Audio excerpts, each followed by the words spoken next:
What up, family? This is your girl Alicia, and I'm really lost in thought and I wanted to come on here and be transparent. Like before I read my cards, before I do readings today for some clients, before I post the messages, the downloads for all of the horoscope, I wanted to talk about an issue that is super important to me, which is mental health and wellness.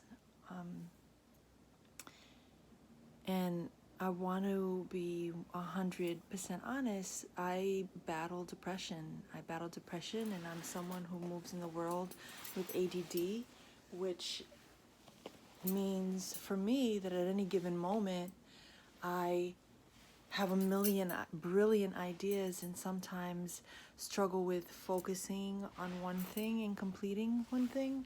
And so I use a lot of techniques and rituals and a lot of practices to help slow me down and center me so that I don't have to be on medication, because I was heavily medicated, I would say about 15 years ago when I was diagnosed with ADD as an adult.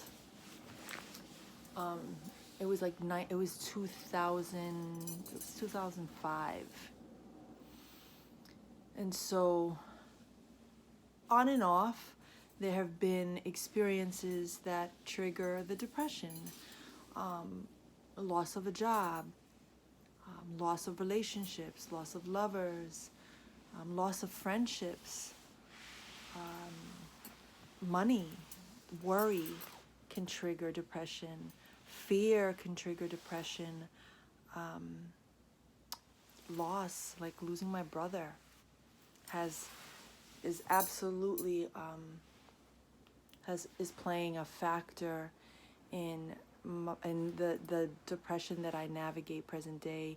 And I'm functioning, right? I'm highly I'm a high achiever, right? Like I function on extreme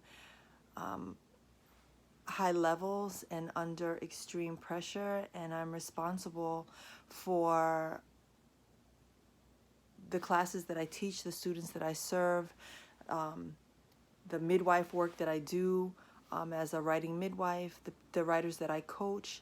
And so I'm able to compartmentalize the very personal things that I'm dealing with, to be present in those moments because I've developed some skills. But I wanted to talk about some signs and for those folks who don't understand mental illness and don't understand depression. There's one symptom, like the feeling of impending doom, right?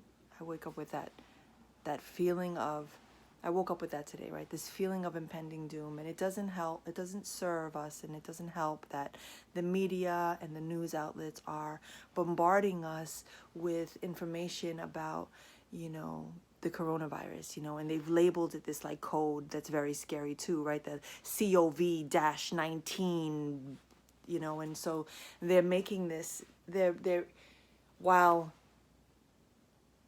I want to take it seriously because I want my people to be safe, I often wonder how much of what's being put out in the media is meant to cause mass hysteria, and really I feel like it could be harmful, especially for those who struggle with mental illness, who will take it one step further and feel like, oh shit, this is the apocalypse. We're going to fucking all die. And so I wanted to be honest about the things that trigger those of us who struggle with mental illness, right? Worrying, like it is quite common to experience, after the loss of a loved one, this fear that everyone around you could die, or you're questioning your own death. I'm sorry, I'm getting emotional.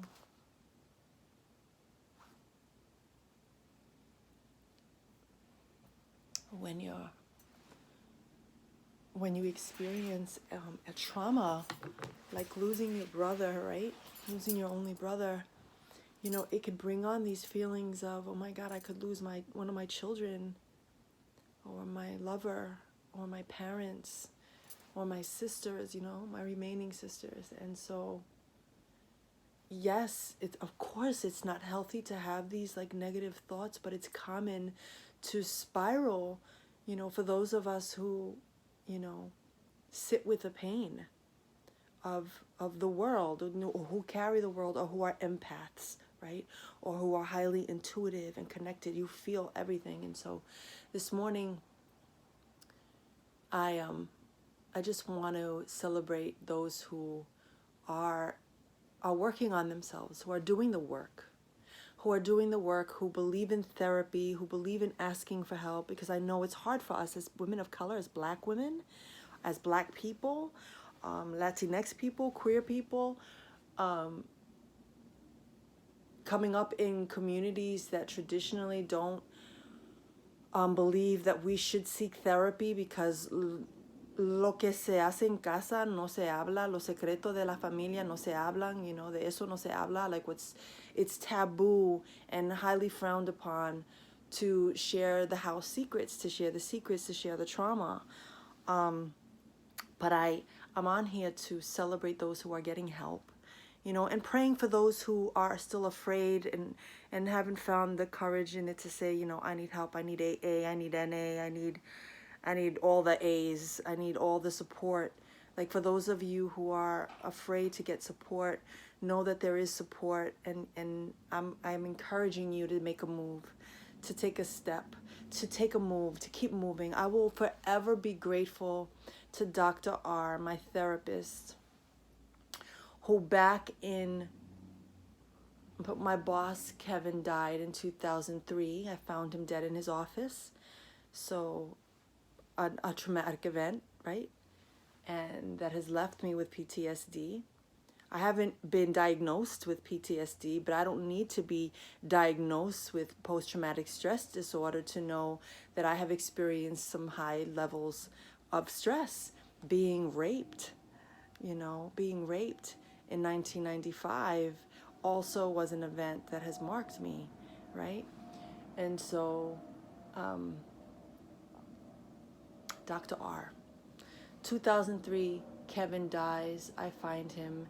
I go into this office every single day, and I'm reliving the trauma every single day. So imagine that every single day you go to turn a doorknob, every time you touch a doorknob, you are experiencing the panic and the stress of having found your boss dead at his desk, right? Just so you understand and can feel what that experience is. Or, you know, you're in a new relationship with a new lover, and they go to, you know, aggressively embrace you and pin you down in a way that triggers a memory of a violent act. This is that trauma that we're talking about that can trigger. And so I was going into this office every single day, and I remember, you know, I remember when he passed, I was very protective and territorial of his office and his belongings and his things until his parents came to like box up his office and take his personal belongings. That I didn't want anyone to touch his things. I was just like, don't touch his things, don't touch his things, because I felt like I was the only one that loved him in that space, because corporate America could be cold and can be cruel. And so after that, I was in intense therapy. I was seeing my therapist maybe even twice a week at the time, because I needed help. I needed help to understand that death. I needed help to understand the culture that I was working in that could be so cold and careless with him, that would cause him the stress of having a heart attack at his desk. And so I remember being in it became too much, right? So I remember the director of Human Resources, a Black woman who I will always be grateful for. I will say that two experiences that I've had with two women of color who were the heads, the vice presidents of Human Resources, they were definitely the women, the only people in the corporations that I work for, two major corporations, and I've worked for many, that really cared about the people, especially me in particular. I felt cared for and protected by them. And she was like, you know what, don't worry, you will have a great review. We're going to give you a severance. You're going to be able to like not work for a while and take care of yourself and get strong and go back to school if that's something you choose to do. In January 2005, I remember, and I wrote this in my memoir, Finding Your Force, the day that I walked out of Condé Nast. I literally walked out on 42nd Street in Times Square, and I flipped my fucking hat in the air like Mary Tyler Moore, because I felt this weight, like anxiety feels like an elephant pressing on your chest where you can't breathe. You feel like you're dying, right? And when I got out of Condé Nast and I walked out of that revolving door, I will always remember, like instantly I could breathe. The cold, cold January air. And I went to school, and I won't say that I was healed. That moment healed me. What it did was it freed me to work on me, to do things that I love. I wasn't working. I didn't have income, so I wasn't commuting. I wasn't taking the MTA. I wasn't being frivolous with the little money that I had, because I needed to make my severance last for a little while. And I think that year it lasted from like January to maybe, no, the whole year. The whole year, like all of January 2005, I didn't go to work. But it would be the spring of 2005 that I was taking a class at NYU. I had re-enrolled, and I was, going back to finish my degree. And I remember getting up. I remember crying in class and getting up and walking to Washington Square to the fountain. And I sat there in hysterics crying, and I called my therapist and I told her that I didn't want to be here anymore, that I didn't want to do this anymore, that I wanted to leave, that I wanted to abandon my life, that I wanted to leave my daughter, that I wanted to burn every journal I'd ever written. And I had at that time over 100 journals full of my writing and my work. I have probably triple that now. And she said to me, Dr. R, Alicia, I need you to get up. I need you to get up right now. I need you to get up and walk. And I want you to walk and walk and walk and walk and walk and walk and walk and walk.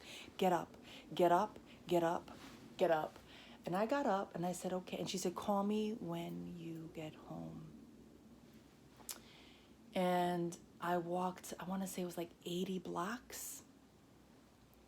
And I found myself standing in front of a massage parlor. A bitch had no money, but I stood in front of this massage parlor and I said to myself, yo, I need a fucking massage. That's what I need. I need to treat myself to something. Had no job, had no money, but I got myself, it was like, I want to say it was like a $80 to like $160 massage that day by this beautiful black man with dreads. I always remember that he was just like, I was crying and he's like, am I hurting you? And I'm like, no, I could feel that he was shifting things and moving things. And that day I was walking and walking and walking, and I called a friend because I knew that I shouldn't be alone, that I needed support, that I needed to be around someone who loved me. And I called her, and she told me to come over, and she took care of me and ran a bath for me and ordered Thai. And I remember sitting in the bath and feeling woozy, and I began to purge. I had vicious like diarrhea and vomiting, and he had said, the masseuse had said that I would be experiencing like a release of toxins and impurities in my body, and I was releasing everything. And my point is to move. We've got to move our bodies. We're going through things right now that require us to sit with it, but not sit with it too long, not sit with it so much that it brings us into a deeper, darker hole. We've got to find people who love us to reach out, to check in, to send us love, to send us prayers, to send us inspiration, meditation, yoga, good things, not alcohol, not drugs, not our addictions, but whatever will bring us peace, because what we're looking for is light, and those substances can bring us into it deeper. You know, while we feel like they'll numb us and maybe it won't make us think of the certain trauma, I believe, I'm not a doctor, but I believe that because I've lived it, right? So for me, it has brought me into a deeper place. So anyway, I came on here to let you know that I'm thinking of you. Mental health is real. We want to walk in the world. I could have posted a really light video today, right? And talk about any of the inspiring things that I do, but I thought it was important to talk about depression today, because I am living it. I walk with it. I know what it is. You're not alone. And so for those of you who listen to this message today, I'm sending you so much love. If you are laying in your couch, I am praying for you. I'm praying that you find light. I'm praying that you find, that you know that you are loved, that you reach out to those people who are good for you. Those who are negative and pessimistic and don't believe in therapy and you helping yourself and all that, you know, they all that guru nonsense, you know, because they don't know what it feels like. Those are not the people that we should be confiding in, because that doesn't help us, that doesn't serve us. So I pray that you find your way out. I pray that you know that there is a way out, because the only way out is in. The only way out is through love, an incredible amount of self-love, and that looks differently for everyone. And I am rooting for your healing and your wellness every single day. Ache, namaste, and so it is. Have a beautiful day, family. Peace.